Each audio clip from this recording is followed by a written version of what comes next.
जय हिंद दोस्तों। इल्यूटेरिया का 7500 प्लस क्वेश्चन में जो कि सेट प्रैक्टिस नंबर आज का 10 है, तो शुरू करते हैं। एक नंबर क्वेश्चन से पूरे 50 क्वेश्चन आज हम देखेंगे। इससे पहले जो है 1 से 9 तक प्रैक्टिस सेट करा दिया गया है, उसका प्लेलिस्ट भी बना गया है, आप उसे जरूर जाकर देखें। तो एक नंबर क्वेश्चन से हम शुरू करते हैं, पूरे 50 क्वेश्चन हम देखेंगे।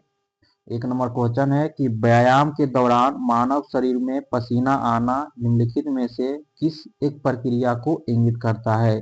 इसका सही आंसर है ऑप्शन नंबर डी, यानी प्रासरण नियमन के द्वारा मानव शरीर में पसीना आता है। अगला क्वेश्चन है कि शीतकोष्ठ भंडारित फल अधिक समय तक चलते हैं क्योंकि वह जो है उसका जो है शोषण की दर घटा दी जाती है, इसलिए वह शीतकोष्ठ में भंडारित फल अधिक समय तक रहते हैं या तो चलते हैं। अगला क्वेश्चन है कि कुछ समुद्री जंतु एवं कीट अंधेरे में अपने शरीर से प्रकाश उत्पन्न करते हैं, तो इस परिघटना को क्या कहते हैं। इसका सही आंसर है ऑप्शन नंबर बी सही है कि bioluminescence, luminescence option number B जो है सही है। अगला क्वेश्चन है कि पर्यावरण से संबंधित निम्नलिखित सम्मेलनों पर विचार कीजिए और इसमें बताना है कि सही सुमेलित कौन सा है। तो पहला कि वेसल कन्वेंशन जो कि वर्ष 1992 में हुआ है, ये सही है। दूसरा है रोटरडेम कन्वेंशन जो कि फरवरी 2004 में हुआ था, दूसरा भी सही है। और तीसरा है कि स्टॉकहोम कन्वेंशन जो कि मई 2004 में हुआ था, यानी इसका सही आंसर है ऑप्शन नंबर डी जो है सही है। ये तीनों सम्मेलन जो है सही है। अगला क्वेश्चन है कि वायु में उपस्थित निम्नलिखित में से कौन सी गैस पीतल के रंगों को खराब करने के लिए उत्तरदायी है। पीतल के रंगों को खराब करने के लिए उत्तरदायी है। इसका सही आंसर है ऑप्शन नंबर सी सही है कि हाइड्रोजन सल्फाइड के कारण जो है पीतल के रंगों को खराब कर देता है, हाइड्रोजन सल्फाइड। अगला क्वेश्चन है कि निम्नलिखित में से कौन सा तत्व परमाणु ईंधन की श्रेणियों में नहीं आता है। परमाणु ईंधन की श्रेणियों में कौन सा जो है तत्व नहीं आता है, तो ये जो है कैडमियम, ऑप्शन नंबर ए जो है सही है, कैडमियम जो है नहीं आता है। बाकी थोरियम, यूरेनियम और प्लूटोनियम ये तीनों जो है ईंधन के रूप में प्रयोग करते हैं। अगला क्वेश्चन कि अगला क्वेश्चन है कि जल के किस अवस्था का तापक्रम सर्वाधिक होगा। जल के किस अवस्था का तापक्रम सर्वाधिक होगा। इसका सही आंसर है ऑप्शन नंबर सी सही है, वाष्प जो कि भाप का है, इसका तापक्रम सबसे ज्यादा होगा। अगला क्वेश्चन है कि किस विटामिन का निर्माण हमारे शरीर में नहीं होता है। किस विटामिन का निर्माण हमारे शरीर में नहीं होता है। इसका सही आंसर है ऑप्शन नंबर ए सही है, विटामिन ए का निर्माण जो है हमारे शरीर में नहीं होता है। अगला क्वेश्चन, एफ्ला नामक विष निम्न में से किससे बनता है। एफ्ला जो है नामक विष निम्न में से किससे बनता है। इसका सही आंसर है कवक से बनता है, ऑप्शन नंबर सी सही है, कवक से बनता है। अगला क्वेश्चन 10 नंबर क्वेश्चन है कि एक व्यक्ति में तंत्रिका कोशिका की लंबाई कितनी होती है। व्यक्ति में जो है तंत्रिका कोशिका की लंबाई कितनी होती है।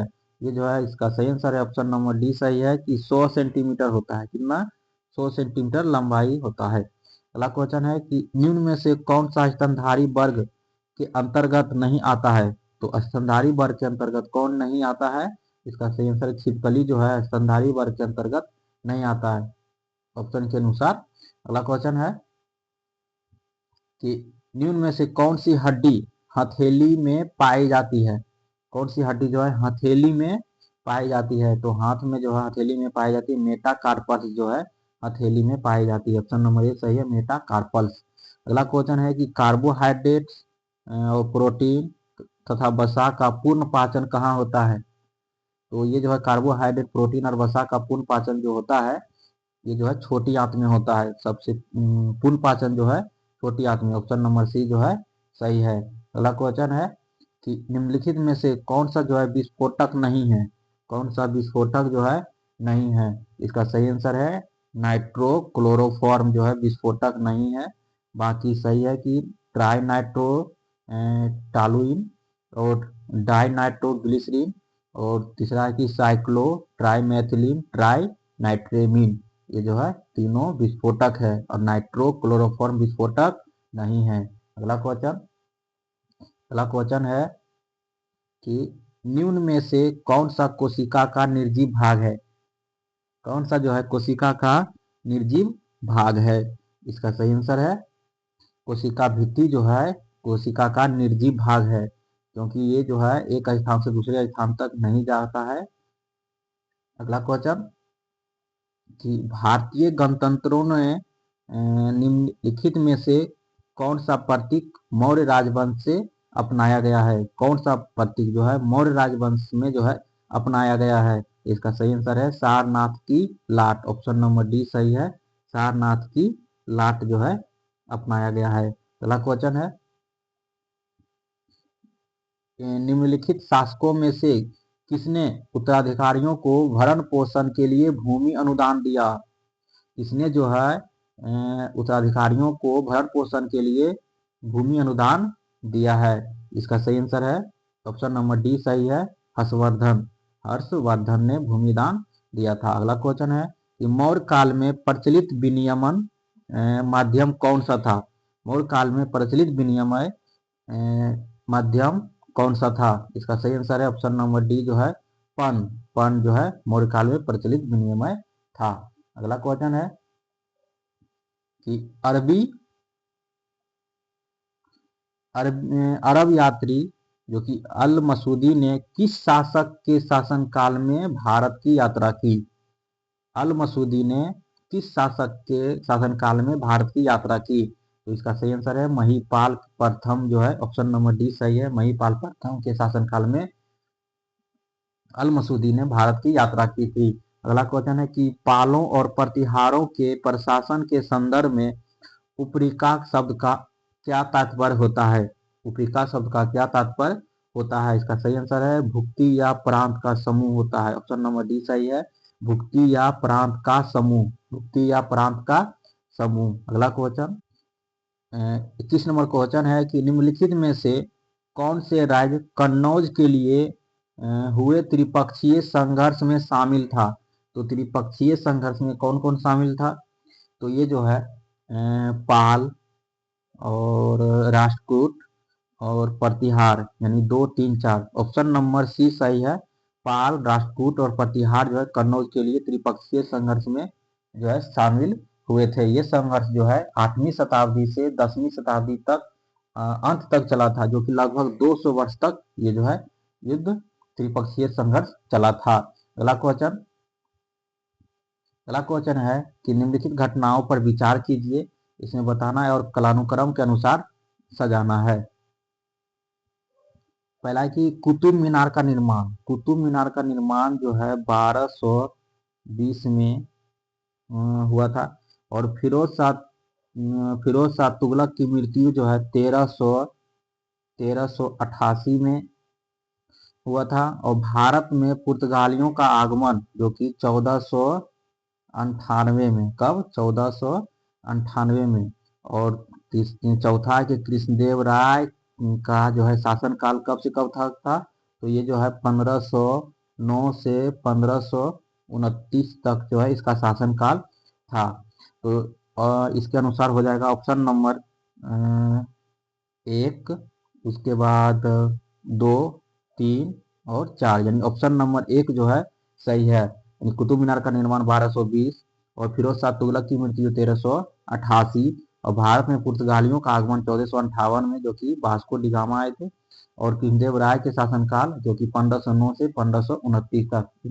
इसका सही आंसर है ऑप्शन नंबर ए जो है सही है। अगला क्वेश्चन है कि मध्यकालीन भारत के दौरान फनम शब्द का उल्लेख किया गया था। मध्यकालीन भारत के दौरान फनम शब्द का उल्लेख किया गया था। तो इसका सही आंसर है सिक्के के लिए जो है फनम शब्द का उपयोग किया गया था। अगला क्वेश्चन है, इसमें बताना है कि कौन सा कथन जो है सही है। तो लॉर्ड मेयो 5वें वायसराय थे। तो लॉर्ड मेयो 5वें वायसराय नहीं थे, ये जो है चौथे वायसराय थे। कितने नंबर के थे? चौथे। और दूसरा है कि भारत में प्रथम जनगणना लॉर्ड मेयो के शासनकाल में हुई थी, ये तो सही है। और तीसरा है कि इनकी मृत्यु 8 फरवरी 1872 को पोर्ट ब्लेयर में हुई थी और उन्हें डबलिन में दफनाया गया, ये भी जो है सही है। और चौथा है कि लॉर्ड मेयो 1869 से 1872 के बीच भारत के गवर्नर जनरल थे, तो ये भी जो है सही है। तो इसका सही आंसर हो जाएगा 24 नंबर 2, 3, 4, यानी ऑप्शन नंबर डी जो है सही है। तो लॉर्ड मेयो जो है चौथे नंबर के वायसराय थे और 5वें नंबर के जो वायसराय थे नॉर्थ ब्रुक, इसका जो शासनकाल 1872 से 1876 तक था। अगला क्वेश्चन देखते हैं। अगला क्वेश्चन है कि निम्नलिखित में से कौन सा नेता असहयोग आंदोलन से सहमत नहीं था और आंदोलन के कारण कांग्रेस छोड़ दिया? आंदोलन के कारण जो है कांग्रेस छोड़ दिया, कौन सा नेता था? तो इसका सही आंसर है ऑप्शन नंबर डी, यानी सही है। इनमें से सभी नेता जो है कांग्रेस को छोड़ दिया, यानी एनी बेसेंट, बिपिन चंद्र पाल और मोहम्मद अली जिन्ना। अगला क्वेश्चन है कि सत्ता हस्तांतरण के समय निम्नलिखित राज्यों में से किसमें अंग्रेज दल का पूर्ण विकसित संगठन था? तो कांग्रेस दल का पूर्ण विकसित संगठन था। कांग्रेस दल का पूर्ण विकसित संगठन था, इसका सही आंसर है ऑप्शन नंबर सी, सही है, मैसूर। मैसूर जो है सत्ता हस्तांतरण के समय में कांग्रेस दल के पूर्ण विकसित संगठन था। अगला क्वेश्चन है कि पेशवाई को कब समाप्त किया गया था? पेशवाई को कब समाप्त किया गया था? इसका सही आंसर है ऑप्शन नंबर बी जो है सही है, 1818 ईस्वी में पेशवाई को समाप्त किया गया था। अगला क्वेश्चन कि भारत में भवन वास्तु पर स्पष्ट फ्रेंच प्रभाव कहाँ परिलक्षित होता है? भारत में भवन वास्तु पर स्पष्ट जो है फ्रेंच प्रभाव कहाँ परिलक्षित होता है? इसका सही आंसर है पुडुचेरी में। कहाँ पे होता है? पुडुचेरी में। ऑप्शन नंबर सी जो है सही है।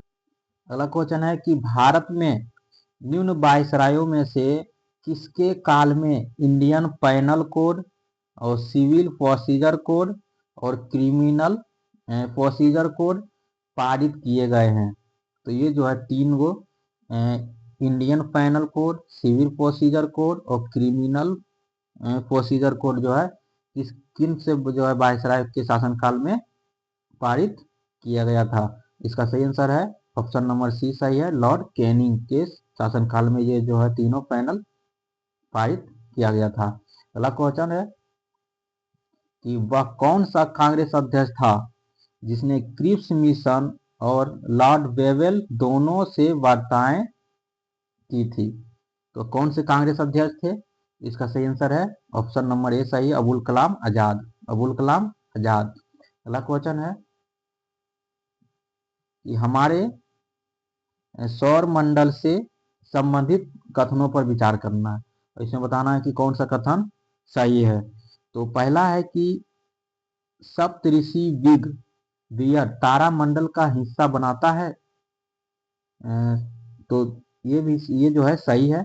और दूसरा है कि सप्तऋषि उर्सा मेजर तारा मंडल का हिस्सा बनाता है, ये भी जो सही है। बिग मेजर बिग मेजर ये दोनों जो है सही है। और बाकी क्षुद्र ग्रह बेल्ट जो कि मंगल पृथ्वी के कक्षाओं के मध्य में है, ये जो है गलत है।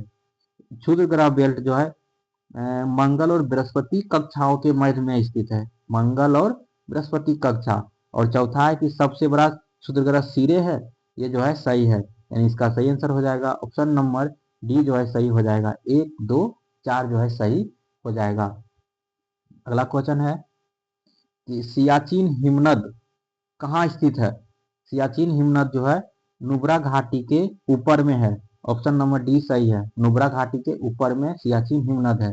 अगला क्वेश्चन है कि पुराणों में किस नदी को जो है मेकल पर्वत यानी मैकाल पर्वत की कन्या मेकल सूता कहा गया है? मेकल सूता जो है कौन सा नदी को कहा गया है? इसका सही आंसर है ऑप्शन नंबर ए, यानी नर्मदा नदी को कहा गया है, नर्मदा नदी। अगला क्वेश्चन है कि भूमध्य रेखा निम्नलिखित में से किन देशों से होकर गुजरती है? भूमध्य रेखा निम्नलिखित में से किन किन देशों से होकर गुजरती है? इसका सही आंसर है ऑप्शन नंबर ए सही है कि मालदीव, गैबोन और ब्राजील। मालदीव, गैबोन और ब्राजील जो है भूमध्य रेखा गुजरती है। अगला क्वेश्चन है भारत भारत के संविधान के अनुच्छेद 355 के तहत संघ का यह कर्तव्य है कि वह जो है, इसमें बताना है कि 355 के तहत संघ का कर्तव्य होगा कि वह बाहरी आक्रमण और आंतरिक अशांति से राज्यों की रक्षा करना।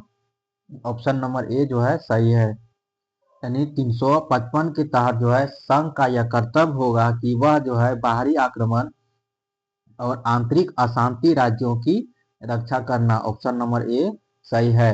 अगला क्वेश्चन कि राज्यसभा के सभापति के रूप में उपराष्ट्रपति क्या नहीं करता है?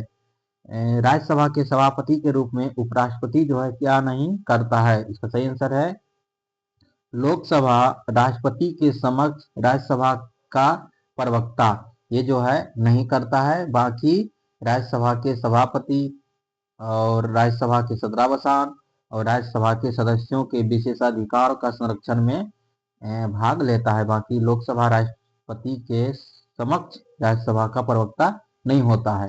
अगला क्वेश्चन है कि किसी संवैधानिक सरकार के दो आधारभूत मूल्य क्या होते हैं? किसी संवैधानिक सरकार के दो आधारभूत मूल्य क्या होता है? इसका सही आंसर है स्थिरता और स्वतंत्रता। स्थिरता और स्वतंत्रता होता है। अगला क्वेश्चन बताना है कि निम्नलिखित में से किस गुण से यह निर्धारित होता है कि भारत का संविधान परिसंघीय है? भारत का संविधान परिसंघीय है। इसका सही आंसर है इससे पता चलता है कि केंद्र और राज्यों के बीच शक्तियों का वितरण से इस गुण से पता चलता है कि भारत का संविधान परिसंघीय है, केंद्र और राज्यों के बीच शक्तियों के वितरण से। अगला क्वेश्चन है कि राष्ट्रपति किसकी अनुशंसा पर लोकसभा भंग कर सकता है? राष्ट्रपति किसकी अनुशंसा पर लोकसभा को जो है भंग कर सकता है? तो ये जो है केंद्रीय मंत्रिमंडल के अनुशंसा पर राष्ट्रपति लोकसभा को भंग कर सकता है, केंद्रीय मंत्रिमंडल की अनुशंसा पर। अगला क्वेश्चन है लोकसभा में जो है सचिवालय का नियंत्रण प्रत्यक्ष रहता है। लोकसभा का सचिवालय का नियंत्रण किसके जो है नियंत्रण में किसके प्रत्यक्ष में रहता है? सही है लोकसभा अध्यक्ष के। लोकसभा अध्यक्ष। अगला क्वेश्चन है कि निसार मिशन इसरो तथा और किसके मध्य में संयुक्त परियोजना है? निसार मिशन इसरो और किसके मध्य में संयुक्त परियोजना है? इसका सही आंसर है ऑप्शन नंबर सी सही है नासा। इसरो और नासा के मध्य में यह जो है संयुक्त परियोजना है निसार मिशन। अगला क्वेश्चन है बताना है कि द गोल्डन ईयर्स पुस्तक का लेखक कौन है? द गोल्डन ईयर पुस्तक का लेखक कौन है? इसका सही आंसर है रस्किन बॉन्ड। रस्किन बॉन्ड जो है द गोल्डन ईयर पुस्तक का लेखक है, रस्किन बॉन्ड। अगला क्वेश्चन है कि उस्ताद आमिर खान किस घराने से संबंधित है? उस्ताद आमिर खान किस घराने से संबंधित है? तो ये जो है इंदौर घराने से संबंधित है। ऑप्शन नंबर बी सही है इंदौर घराने से। अगला क्वेश्चन है कि व्यवस्था विश्लेषण सिद्धांत को किसने प्रतिपादित किया था? व्यवस्था विश्लेषण सिद्धांत को किसने प्रतिपादित किया था? तो ये जो है डेविड स्टन। ऑप्शन नंबर ए सही है डेविड स्टन ने प्रतिपादित किया था। अगला क्वेश्चन है कि टापू लोक नृत्य का संबंध किस राज्य से है? टापू लोक नृत्य का संबंध किस राज्य से है? ये जो है अरुणाचल प्रदेश से, अरुणाचल प्रदेश। अगला क्वेश्चन है कि फल्गु नदी पर बने देश का सबसे लंबे रबर डैम गया जी की कुल लंबाई कितनी है? फल्गु नदी पर बने देश का सबसे लंबे रबर डैम जो कि गया में है, तो ये जो है इसका कुल लंबाई कितनी है? तो ये जो है सही आंसर है 441 मीटर। ऑप्शन नंबर ए सही है 441 मीटर। अगला क्वेश्चन है कि निम्नलिखित में से कौन सा कारण जो है ब्रिटिश शासन द्वारा भारतीय हस्तशिल्प उद्योगों के विनाश का परिणाम नहीं था? निम्नलिखित में से कौन सा कारण जो है ब्रिटिश शासन द्वारा भारतीय हस्तशिल्प उद्योगों में विनाश का परिणाम नहीं था? ये जो है ऑप्शन नंबर डी सही है कि आत्मनिर्भर ग्रामीण आर्थिक व्यवस्थाएं जो है ब्रिटिश शासन के द्वारा ये जो हस्तशिल्प नहीं था। बाकी कि निर्जलीकरण, शहर को नगरों का विनाश करना और बेरोजगारी की संख्या में वृद्धि करना और कृषि पर दबाव करना, ये तीनों जो है ब्रिटिश शासन द्वारा हस्तशिल्प करता था। और बाकी जो है हर आत्मनिर्भर ग्रामीण आर्थिक व्यवस्था, यानी ऑप्शन नंबर डी इसका सही है। अगला क्वेश्चन है कि संघीय बजट में राजकोषीय घाटे का अर्थ क्या है? संघीय बजट में राजकोषीय घाटे का अर्थ क्या है? ये जो है बजट घाटे और आंतरिक तथा बाह्य ऋणदान में निवल वृद्धि का योग होता है। ऑप्शन नंबर ए जो है सही है। अगला क्वेश्चन है कि निम्नलिखित में से कौन सा जैव नवीकरणीय यानी बायोडिग्रेडेबल प्रदूषक नहीं है? बायोडिग्रेडेबल जो है प्रदूषक नहीं है। इसका सही आंसर है कीटनाशक जो है नहीं है। ऑप्शन नंबर सी सही है, कीटनाशक नहीं है। अगला है कि पारिस्थितिकी तंत्र में ऊर्जा का प्रवाह निम्न में से उच्च पोषण स्तर पर जाने से कम होता है, तो निम्नलिखित में से किसके द्वारा जो है समझा जा सकता है? ये जो है ऊष्मागतिकी थर्मोडायनेमिक्स के द्वितीय नियम के द्वारा इसे समझा जा सकता है। ऑप्शन नंबर बी जो है सही है। दोस्तों अच्छा लगे तो लाइक और सब्सक्राइब जरूर करें। अब अगले सेट हम अगले वीडियो में देखेंगे लिए। तब के लिए जय हिंद, धन्यवाद।